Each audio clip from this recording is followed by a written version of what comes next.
गीता का दूसरा अध्याय। संजय ने कहा, हे धृतराष्ट्र। तब श्री कृष्ण व्याकुल चित्त अर्जुन से बोले, हे अर्जुन, अनार्य के सेवन करने योग्य अपयश कारक मोह इस समय तुम्हारे मन में कहाँ से आया? तुम कायर मत बनो, शोभा नहीं देता। तुम हृदय की दुर्बलता को त्याग कर युद्ध के निमित्त खड़े हो जाओ। अर्जुन ने कहा, हे मधुसूदन, मैं रण में पूज्य भीष्म और द्रोणाचार्य के ऊपर बाण प्रहार कैसे कर युद्ध करूं? गुरुजनों को मारकर इनके रक्त से सने भोगों को कैसे भोगूंगा? हम नहीं जानते कि संग्राम में हम दोनों में से कौन जीतेगा। यदि हम जान भी लें तो भी जिनको मार करके हम जीवित रहना नहीं चाहते, वही धृतराष्ट्र के पुत्र हमारे सामने प्रस्तुत हैं। मैं आपसे पूछता हूँ, जिसमें निश्चय करके मेरा भला हो वह मुझसे समझाकर कहिए, क्योंकि मैं आपका शिष्य हूँ। मुझे शिक्षा दीजिए। मुझे पृथ्वी का निष्कंटक राज्य मिल जाए और देवताओं का भी अधिपत्य मिल जाए तो भी ऐसा कोई उपाय नहीं दिखता कि जो मेरी इंद्रियों के शोक को दूर करे। हे गोविंद, मैं युद्ध नहीं करूँगा। यह कहकर अर्जुन चुप हो गया। संजय बोला, हे राजन, दोनों सेनाओं के मध्य में खिन्न होकर बैठे अर्जुन से श्री कृष्ण ने ये वचन कहे, हे अर्जुन, जिसके लिए शोक नहीं करना चाहिए तू उसके लिए शोक करता है, और पंडितों के वचन को कहता हूँ, परंतु पंडित लोग न मरों का शोक करते हैं और न जीवितों का। यह बात असंभव है कि मैं पहले न था न तुम पहले थे, और हे राजा भी न थे और इनके बाद भी नहीं रहेंगे। जैसे देहधारियों की इस देह को लड़कपन, जवानी, बुढ़ापा ये अवस्था होती हैं, तैसे ही मृत्यु के बाद दूसरी देह भी होती है। इसलिए पंडित लोग मोह को प्राप्त नहीं होते।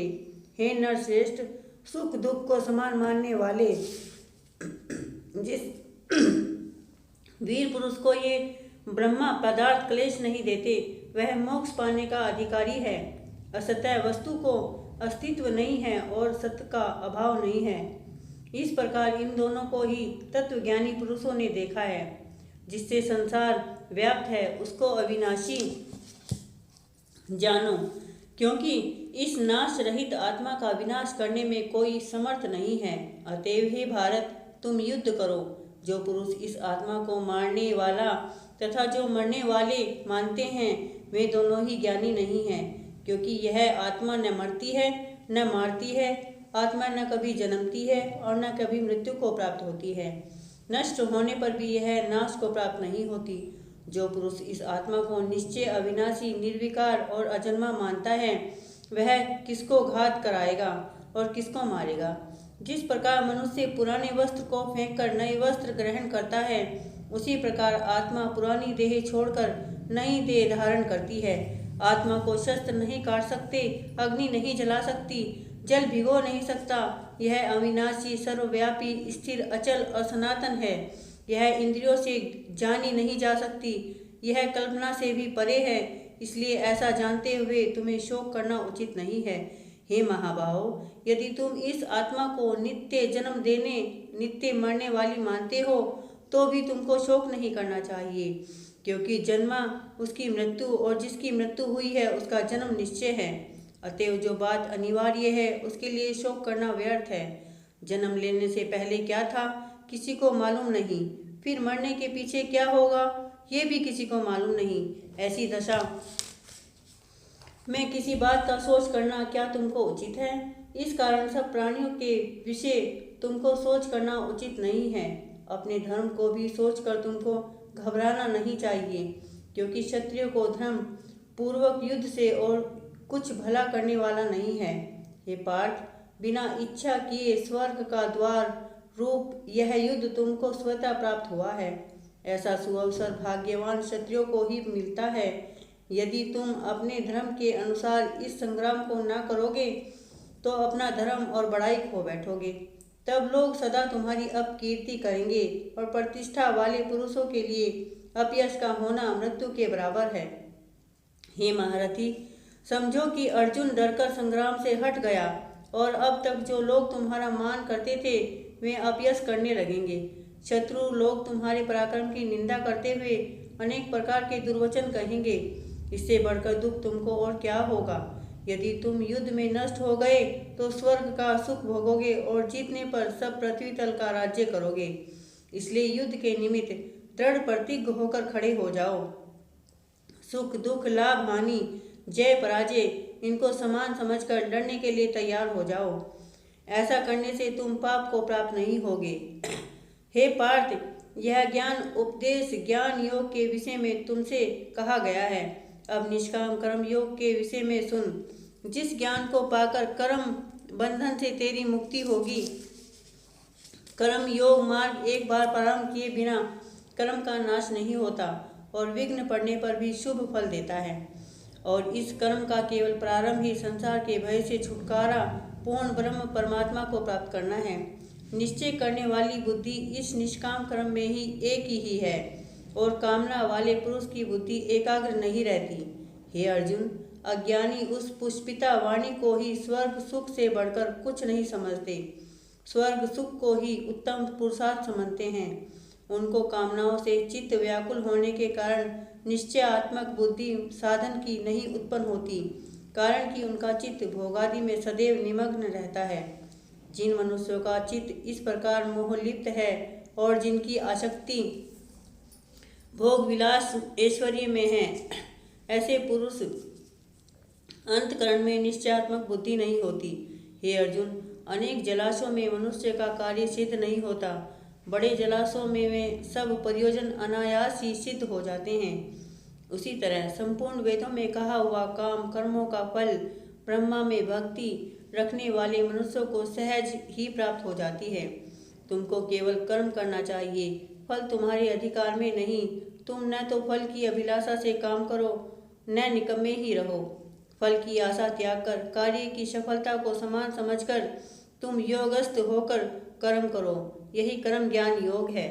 बस बुद्धि योग सहित कर्म से अन्य कर्म अत्यंत हीन है। इसलिए तुम बुद्धि योग का आश्रय ग्रहण करो। फल की इच्छा रखने वाले निष्कृष्ट होते हैं। निष्काम कर्म करने वाला पुरुष ईश्वर कृपा से इसी संसार में सुकृत तथा दुष्कृत इन दोनों को ही त्याग कर देता है। इसलिए तुम निष्काम कर्म से प्रवृत्त होवो। कर्म फल को त्याग कर ही बुद्धि युक्त ज्ञानी पुरुष जन्म बंधन से हटकर मोक्ष को प्राप्त होते हैं। जब तुम्हारी बुद्धि मोह वन के बाहर निकल जाएगी, तब तुम्हारा मन आगे सुनने वाली तथा हुई बातों से विरक्त हो जाएगा। जिस समय वह निश्चल होकर आत्मा में स्थिर होगा, तभी तुमको तत्व ज्ञान प्राप्त होगा। अर्जुन ने पूछा, हे केशव, आत्मस्वरूप से निश्चल बुद्धि वाला किसको कहा गया है? उसके लक्षण क्या हैं? श्री कृष्ण जी बोले, हे अर्जुन, जो महापुरुष मन की सब कामनाओं को त्याग देता है और अपने आप ही में प्रसन्न रहता है, उसको निश्चल बुद्धि कहते हैं। दुख में जिसके मन को खेद नहीं होता और सुख में जिसको आसक्ति नहीं होती और प्रीति भय क्रोध जिसके चले जाते हैं, वह महात्मा स्थिर बुद्धि वाला मुनि कहता है। जो शुभ पदार्थ प्राप्त होवे सहर्ष नहीं करता, अशुभ से अप्रसन्न नहीं होता, उसी को स्थिर बुद्धि जानना चाहिए। कछुआ जैसे अपने अंगों को सिकोड़ लेता है, उसी तरह जो पुरुष अपनी इंद्रियों को विषयों से हटाता है, उसी की बुद्धि स्थिर जाननी चाहिए। निराहारी पुरुष के विषय घट जाते हैं, परंतु विषयों में उनकी चाह बनी रहती है। पर ब्रह्मा का अनुभव होने पर चाह भी घट जाती है। हे अर्जुन, मोक्ष में प्रत्यक्ष करने वाले विद्वान व्यक्ति को भी प्रबल इंद्रियां बलात्कार से उसके मन को जीत लेती हैं। इसलिए सब इंद्रियों को विषय से रोक मेरे विषय तत्पर हो जावे। जिससे इंद्रियों को वश में कर लिया है, उसी की बुद्धि निश्चल है। जो पुरुष विषयों में ध्यान में रहता है, उसकी प्रीति हो जाती है। प्रीति होने से कामना होती है। इच्छा के पूर्ण न होने से क्रोध की उत्पत्ति होती है। क्रोध से अविवेक होता है। अविवेक से स्मरण शक्ति नष्ट हो जाती है। स्मरण शक्ति के नाश होने से बुद्धि क्षय होती है। जिसकी बुद्धि का नाश हुआ, वह विनाश को प्राप्त होता है। जो पुरुष राग द्वेष से रहित हो, अपने मन को वश में रखता है, वह शांति को प्राप्त होता है। शांति मिलने पर सब दुखों का नाश होता है।